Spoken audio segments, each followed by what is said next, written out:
Hi hello ನಮಸ್ತೆ, ನಾನು ರಾಜು ಅಷ್ಟೇ. ನೀವು ನೋಡ್ತೀರಾ centre point Kannada YouTube channel.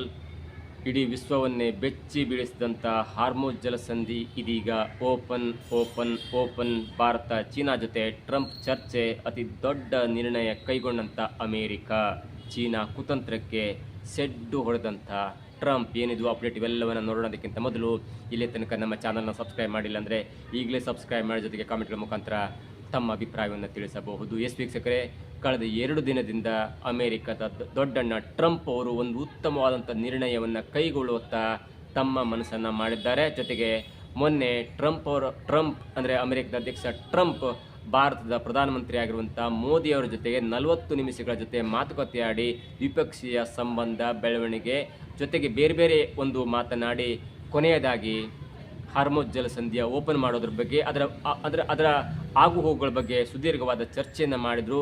ಜೊತೆಗೆ ನಿನ್ನೆ ಕೂಡ ಚೀನಾದ ಅಧ್ಯಕ್ಷ ಜಿಂಗ್ಪಿನ್ ಅವರ ಜೊತೆ ಮಾತುಕತೆ ಮಾಡಿ ಇದೀಗ ಚೀನಾ ಮತ್ತು ಭಾರತಕ್ಕಾಗಿ ನಾವು ಒಂದು ಒಳ್ಳೆಯ ಗಿಫ್ಟನ್ನು ಕೊಡ್ತಿದ್ದೇವೆ, ಹಾರ್ಮೋಜ್ ಜಲಸಂಧಿ ಇನ್ನು ಮುಂದೆ ಓಪನ್ ಆಗಿರುತ್ತೆ ಎನ್ನುವಂಥ ಮಾತನ್ನು ಹೇಳಿದ್ದಾರೆ.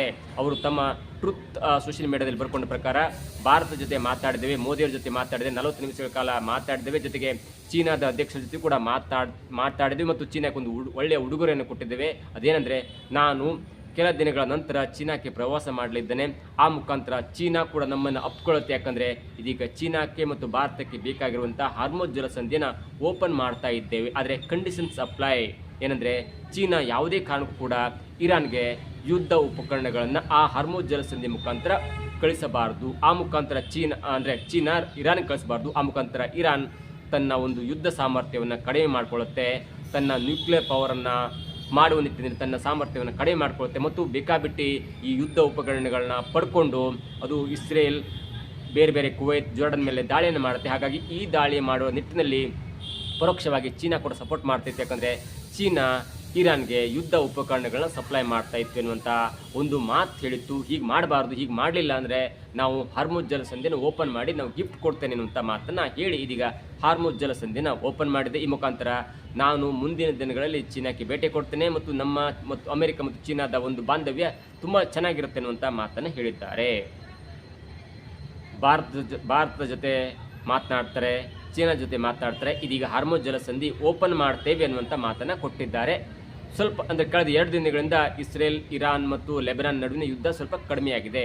ನಾವಿಲ್ಲಿ ಒಂದೊಂದೇ ಗಮನಿಸಬೇಕಂತ ವಿಷಯ ಅಂದರೆ, ಯಾವಾಗ ಮೋದಿಗೆ ಟ್ರಂಪ್ ಅವರು ಕರೆ ಮಾಡುವ ಮೊದಲು ಭಾರತದ ವಿದೇಶಾಂಗ ಸಚಿವರಾದಂಥ ಜೈಶಂಕರ್ ಅವರು ಇಸ್ರೇಲ್ನ ಒಂದು ವಿದೇಶಾಂಗ ಸಚಿವರಿಗೆ ಮಾತನಾಡ್ತಾರೆ. ಅದೇನೆಂದರೆ, ವಿಶ್ವದ ಶಾಂತಿಗೋಸ್ಕರ ನಾವಿಲ್ಲಿ ದಲ್ಲಾಳಿ ಕೆಲಸ ಮಾಡಲ್ಲ, ನಾವಿಲ್ಲಿ 3ನೇ ವ್ಯಕ್ತಿಯಾಗಿ ಬರಲ್ಲ, ಅದು ನಿಮ್ಮ ದೇಶದ ಸಮಸ್ಯೆ ಆದರೂ ಕೂಡ ಪ್ರಪಂಚದ ಶಾಂತಿಗಾಗಿ ಮತ್ತು ಪ್ರಪಂಚದ ಆರ್ಥಿಕ ವ್ಯವಸ್ಥೆಗಾಗಿ ನೀವು ಲೆಬನಾನ್ ಮೇಲೆ ತಕ್ಷಣ ಯುದ್ಧವನ್ನು ನಿಲ್ಲಿಸಬೇಕು ಎನ್ನುವಂಥ ಮಾತನ್ನು ಜೈಶಂಕರ್ ಅವರು ಇಸ್ರೇಲ್ಗೆ ಒಂದು ಸಲಹೆಯನ್ನು ಕೊಡ್ತಾರೆ. ಅದಾದ ನಂತರ ಇಸ್ರೇಲ್ ಕೂಡ ಲೆಬನಾನ್ ಮೇಲೆ ಯುದ್ಧ ಮಾಡಲ್ಲ. ಅದಾದ ನಂತರ ಭಾರತದಲ್ಲಿರುವಂಥ ಇರಾನ್ ರಾಯಭಾರಿ ಕೂಡ ಹೇಳ್ತಾರೆ, ಇರಾನ್ ಮತ್ತು ಭಾರತದ ಬಾಂಧವ್ಯ ತುಂಬ ಚೆನ್ನಾಗಿದೆ, ನಾವು ಭಾರತದ ಯುದ್ಧ ಅಂದರೆ ಈ ತೈಲ ಟ್ಯಾಂಕರ್ಗಳಿಗೆ, ತೈಲ ಹಡಗುಗಳಿಗೆ ಯಾವುದೇ ಒಂದು ಸುಂಕವನ್ನು ಕೂಡ ಹಾಕ್ತಿಲ್ಲ, ಬೇಕಾದ್ರೆ ನೀವು ಭಾರತವನ್ನೇ ಕೇಳಿ ನೋಡಿ ಅನ್ನುವಂಥ ಒಂದು ಉತ್ತಮವಾದಂಥ ಮಾತನ್ನು ಹೇಳ್ತಾರೆ. ಹಾಗಾಗಿ ಎಲ್ಲೋ ಒಂದು ಕಡೆ ಹಾರ್ಮೋಜ್ ಜಲಸಂಧಿಯಿಂದ ಆಗ್ತಿರುವಂಥ ನಷ್ಟ ಇರಾನ್ಗೂ ಬೇಡ ಆಗಿದೆ, ಅಮೆರಿಕಕ್ಕೂ ಬೇಡ ಆಗಿದೆ, ಯಾವ ದೇಶಕ್ಕೂ ಬೇಡ ಆಗಿದೆ. ಆದರೆ ಇಲ್ಲಿ ಒಂದು ಗಮನಿಸಲೇಬೇಕಂತ ವಿಷಯ ಅಂದರೆ, ಯಾಕೆ ಪಾಕಿಸ್ತಾನ ನೆಲದಲ್ಲಿ ಯುದ್ಧದ ಒಂದು ವಿರಾಮ ಘೋಷಣೆಯಾಗುವಂಥ ಹಂತದಲ್ಲಿ ಇದ್ರೂ ಕೂಡ ಮುರಿದು ಬಿತ್ತು, ಅದಾದ ನಂತರ ಯಾಕೆ ಮತ್ತೆ ಯುದ್ಧ ವಿರಾಮಕ್ಕೆ ಅಮೆರಿಕ ಮನಸ್ಸು ಮಾಡ್ತೆ ಅನ್ನೋದನ್ನು ನೋಡ್ತಾ ಹೋದರೆ ಅದು ಚೀನಾಕ್ಕೆ ಸೆಡ್ಡು ಹೊಡೆಯುವಂಥ ದೃಷ್ಟಿಯಿಂದ ಹಾರ್ಮೋಜ್ ಜಲಸಂಧಿ ಬಂದಾಯಿತು. ಇಡೀ ಪ್ರಪಂಚದ ಈ ತೈಲಗಳ ಬೆಲೆ ಏರಿಕೆ ಆಯಿತು. ಅದು ಭಾರತಕ್ಕಾಗಿರ್ಬೋದು, ರಷ್ಯಾಕ್ಕಾಗಿರ್ಬೋದು, ಪಾಕಿಸ್ತಾನಕ್ಕಾಗಿರ್ಬೋದು, ಅಮೆರಿಕಕ್ಕಾಗಿರ್ಬೋದು, ಎಲ್ಲದರ ಸಂಕಷ್ಟ ಆಯಿತು. ಆದರೆ ಚೀನಾಗೂ ಸಂಕಷ್ಟ ಆಗಿತ್ತು. ಆದರೆ ಚೀನಾ ಆ ಸಂಕಷ್ಟವನ್ನು ಬೇರೆ ರೀತಿಯಲ್ಲೇ ಉಪಯೋಗ ಮಾಡಿಕೊಂಡು ಆರ್ಥಿಕ ಸದೃಢತೆಯತ್ತ ಸಾಗ್ತಾ ಇತ್ತು. ಏಕೆಂದರೆ ಪ್ರಪಂಚದಲ್ಲಿ ಎಲ್ಲ ವಾಹನಗಳಿಗೆ ಈ ಪೆಟ್ರೋಲು, ಡೀಸೆಲು ಬೇರೆ ಬೇಕಾಗಿದ್ರೆ ಅದರ ಹೊರತಾಗಿ ಈ ಆಧುನಿಕ ಜಗತ್ತಿನಲ್ಲಿ ಮತ್ತೊಂದು ಇನ್ವೆನ್ಷನ್, ಮತ್ತೊಂದು ಪ್ರಗತಿಯ ಪಥ ಅದೇನೆಂದರೆ ಎಲೆಕ್ಟ್ರಿಕ್ ವೆಹಿಕಲ್ನ ಯೂಸ್ ಮಾಡೋದು ಅಥವಾ ಗ್ರೀನ್ ಎನರ್ಜಿನ ಯೂಸ್ ಮಾಡಿಕೊಂಡು ನಮ್ಮ ದೇಶವನ್ನು ಸದೃಢವನ್ನು ಮಾಡೋದು ಮತ್ತು ನಮ್ಮ ಒಂದು ಇಂಡಸ್ಟ್ರಿಯನ್ನು ಬೆಳವಣಿಗೆ ಮಾಡೋದಂದರೆ ಅದು ಎಲೆಕ್ಟ್ರಿಕ್ ವೆಹಿಕಲ್ ಆಗಿರ್ಬೋದು, ಎಲೆಕ್ಟ್ರಿಕ್ ಉಪಕರಣಗಳಾಗಿರ್ಬೋದು. ಅಂಥ ಒಂದು ಪ್ರಾಡಕ್ಟನ್ನು ಮಾಡುವುದರಲ್ಲಿ ಮತ್ತು ಮಾರುವುದರಲ್ಲಿ ಪ್ರಪಂಚದಲ್ಲಿ ನಂಬರ್ 1 ಸ್ಥಾನದಲ್ಲಿರುವುದು ಅದು ಯಾವುದಂದರೆ ಚೀನಾ.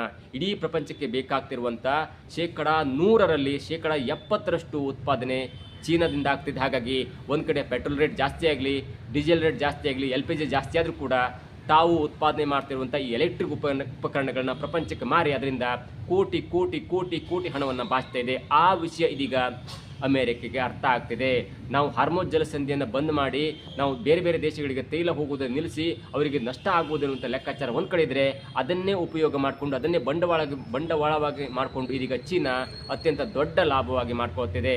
ಕಳೆದ ವರ್ಷ GDP ಕೂಡ ಬಿದ್ದಿತ್ತು, ಆರ್ಥಿಕ ವ್ಯವಸ್ಥೆ ಹದಗೆಟ್ಟಿತ್ತು ಚೀನಾದಲ್ಲಿ. ಆದರೆ ಯುದ್ಧದಿಂದ ಮತ್ತೆ ಅವರ ಆರ್ಥಿಕ ಅಸ್ಥಿರತೆ ಕಾಪಾಡ್ಕೊಂಡು ಬರುವಲ್ಲಿ ಇದೀಗ ನಂಬರ್ 1 ಸ್ಥಾನದಲ್ಲಿದೆ ಚೀನಾ ಅಂತ ಹೇಳ್ಬೋದು. ನಿಮ್ಗೆ ಒಂದು ಲೆಕ್ಕಾಚಾರವನ್ನು ಕೊಟ್ಬಿಡ್ತೇವೆ. ಇಡೀ 100 ಅಂದರೆ 100% ಎಲೆಕ್ಟ್ರಿಕ್ ವಾಹನಗಳು, ಎಲೆಕ್ಟ್ರಿಕ್ ಉಪಕರಣಗಳು, ಎಲೆಕ್ಟ್ರಿಕ್ ಬ್ಯಾಟ್ರಿಗಳು ಪ್ರಪಂಚದಲ್ಲಿ ಉತ್ಪಾದನೆ ಆಗ್ತಿದ್ರೆ 70% ಉತ್ಪಾದನೆ ಚೀನಾದಾಗ್ತಿದೆ, 70% ಎಕ್ಸ್ಪೋರ್ಟ್ ಚೀನಾದಿಂದಲೇ ಆಗ್ತಿದೆ. ಎಷ್ಟರ ಮಟ್ಟಿಗೆ ಅಂದರೆ ಒಂದು ಲೆಕ್ಕಾಚಾರ ಕೊಡ್ತಾ ಹೋದರೆ ಚೀನಾದಿಂದ 1,60,00,000 ಎಲೆಕ್ಟ್ರಿಕ್ ಉಪಕರಣಗಳು ಅಂದರೆ ಈ ಎಲೆಕ್ಟ್ರಿಕ್ ವಾಹನಗಳ ಉಪಕರಣಗಳು, ಬ್ಯಾಟ್ರಿಗಳು ಉತ್ಪಾದನೆ ಆಗ್ತಿದೆ. 1,60,00,000 ಪ್ರತಿ ವರ್ಷ ಮಾರಾಟ ಆಗ್ತಿದೆ. 2ನೇ ಸ್ಥಾನದಲ್ಲಿ ಜರ್ಮನಿ ಬರುತ್ತೆ, ಕೇವಲ 16 ಲಕ್ಷ ಉತ್ಪಾದನೆ ಆಗುತ್ತೆ. ಎಲೆಕ್ಟ್ರಿಕ್ ವಾಹನಗಳು ಉತ್ಪಾದನೆ ಆಗುತ್ತೆ. 1,60,00,000 ಚೀನಾ ಉತ್ಪಾದನೆ ಮಾಡಿ ಮಾರಾಟ ಮಾಡಿದ್ರೆ ಪ್ರಪಂಚಕ್ಕೆ, ಜರ್ಮನಿ 2ನೇ ಸ್ಥಾನದಲ್ಲಿ ಬರುತ್ತೆ, ಕೇವಲ 16 ಲಕ್ಷ ವೆಹಿಕಲ್ಗಳನ್ನು ಉತ್ಪಾದನೆ ಮಾಡಿ ಪ್ರಪಂಚಕ್ಕೆ ಮಾರಾಟ ಮಾಡುತ್ತೆ. 3ನೇ ಸ್ಥಾನದಲ್ಲಿ ಅಮೆರಿಕ ಬರುತ್ತೆ, ಕೇವಲ 10 ಲಕ್ಷ ಉಪಕರಣಗಳನ್ನ ಪ್ರೊಡ್ಯೂಸ್ ಮಾಡುತ್ತೆ ಮತ್ತು ತನ್ನ ದೇಶಕ್ಕೆ ಬೇಕಾಗಿರುವಂಥ ಅಗತ್ಯತೆಗಳನ್ನ ಪೂರೈಕೆ ಮಾಡ್ಕೊಳ್ಳುತ್ತೆ. ಹೀಗಾಗಿ 1,60,00,000 ಉಪಕರಣಗಳನ್ನು, ವೆಹಿಕಲ್ಗಳನ್ನು ಉತ್ಪಾದನೆ ಮಾಡಿ ಪ್ರಪಂಚಕ್ಕೆ ಮಾರಾಟ ಮಾಡುವ ಒಂದು ಚೀನಾ ಇದೀಗ ಚಿನ್ನದ ಬೆಲೆಯಲ್ಲಿ ಚಿನ್ನದ ವ್ಯಾಪಾರವನ್ನು ಮಾಡ್ತಿದೆ. ಅಂದರೆ ಅಷ್ಟು ಲಾಭ ಆಗ್ತಿದೆ. ಅದು ಪೆಟ್ರೋಲ್ ರೇಟ್ ಜಾಸ್ತಿ ಆದರೂ ಪರವಾಗಿಲ್ಲ, ನಮಗೆ ಪೆಟ್ರೋಲ್ ರೇಟ್ ಜಾಸ್ತಿ ಆದರೆ, ಡೀಸೆಲ್ ರೇಟ್ ಜಾಸ್ತಿ ಆದರೆ ಈಗ ಎಲ್ಲರೂ ಕೂಡ ಇಲ್ಲ ಬೇಡಪ್ಪ, ಈ ಪೆಟ್ರೋಲ್ ವೆಹಿಕಲ್ ಬೇಡ, ಡೀಸೆಲ್ ವೆಹಿಕಲ್ ಬೇಡ, ನಾವೆಲ್ಲ ಎಲೆಕ್ಟ್ರಿಕ್ ವೆಹಿಕಲ್ ಕೊಂಡ್ಕೊಳ್ಳೋಣ ಅನ್ನುವಂಥ ಮುಗಿಬಿದ್ದಿದ್ದಾರೆ. ಹಾಗಾಗಿ ಅದರ ಲಾಭ ಉತ್ಪಾದನೆ ಎಲ್ಲವೂ ಕೂಡ ಡಬಲ್ ಆಗ್ತಿದೆ. ಇದನ್ನು ಮನಗಂಡಂಥ ಅಮೆರಿಕ ಇದೀಗ ಯಾರ ಸವಾಸನೂ ಬೇಡ, ನಮ್ಮ ಆರ್ಥಿಕತೆ ಸುಸ್ಥಿರದಲ್ಲಿದ್ದು ಸಾಕು, ನಮ್ಮ ದೇಶ ಒಂದು ಹಂತಕ್ಕೆ ನಂಬರ್ 1 ಸ್ಥಾನದಲ್ಲಿದೆ, ಅದು 2ನೇ ಹಂತಕ್ಕೆ ಇರೋದು ಬೇಡ ಅನ್ನುವಂಥ ಕಾರಣಕ್ಕೆ ಇದೀಗ ಅಮೆರಿಕ ಸುಖ ಸುಮ್ಮನೆ ಯಾರ ಒತ್ತಡಕ್ಕೂ ಮಣಿಯದೆ, ಯಾರ ಮೇಲೂ ಗೂಬೆ ಕೊಡಿಸದೆ ಇದೀಗ ನಾಟಕವೆಂಬಂತೆ ಚೀನಾ ಗಿಫ್ಟ್ ಕೊಡ್ತೇನೆ, ಭಾರತ ಗಿಫ್ಟ್ ಕೊಡ್ತೇನೆ ಅಂತ ನಾಟಕಾಡಿ ಯುದ್ಧ ನಿಲ್ಲಿಸುವಂಥ ಹಂತಕ್ಕೆ ಬಂದು ಹಾರ್ಮೋಜ್ ಜಲಸಂಧಿಯನ್ನು ಓಪನ್ ಮಾಡಿದೆ. ಇನ್ನು ಮುಂದಾದರೂ ಇಂಥ ಒಂದು ಕೆಟ್ಟ ಕೆಲಸದಿಂದ ಬೇರೆ ಬೇರೆ ದೇಶಗಳ ಮೇಲೆ ಯುದ್ಧ ಮಾಡಿ ಸಾವಿರಾರು ಜನರ ಸಾಯಿಸೋಕ್ಕಿಂತ ಮೊದಲು ಒಂದ್ಸಲ ಯೋಚನೆ ಮಾಡಿದರೆ ಅದು ಅಮೆರಿಕಕ್ಕೆ ಒಳ್ಳೆಯದು, ಇಡೀ ಪ್ರಪಂಚಕ್ಕೆ ಒಳ್ಳೆಯದು. ಇಲ್ಲಾಂದರೆ ಇಂಥ ಒಂದು ಹಿನ್ನಡೆ ಆಗುತ್ತೆ. ಒಂದು ವೇಳೆ ಈ ಹಾರ್ಮೋಜ್ ಜಲಸಂಧಿ ಏನಾದರೂ ಓಪನ್ ಮಾಡಿಲ್ಲ ಅಂದರೆ ಎಲೆಕ್ಟ್ರಿಕ್ ವಾಹನಗಳ ಬೇಡಿಕೆ ಜಾಸ್ತಿ ಆಗುತ್ತೆ. ಅಂಥದ್ದೇನಾದರೂ ಮತ್ತೆ ಜಾಸ್ತಿ ಆಗಿಬಿಟ್ರೆ ಚೀನಾ ಆರ್ಥಿಕ ಪ್ರಗತಿಯನ್ನು ಸಾಧಿಸಿ ಅಮೆರಿಕಕ್ಕೆ ಸೆಟ್ ಹೊಡೆದ್ರೂ ಕೂಡ ಅಚ್ಚರಿ ಪಡಬೇಕಾಗಿಲ್ಲ. ಇದಾಗುತ್ತೆ ಇವತ್ತಿನ ವಿಶೇಷ. ನೋಡ್ತಾರೆ centre point Kannada YouTube channel.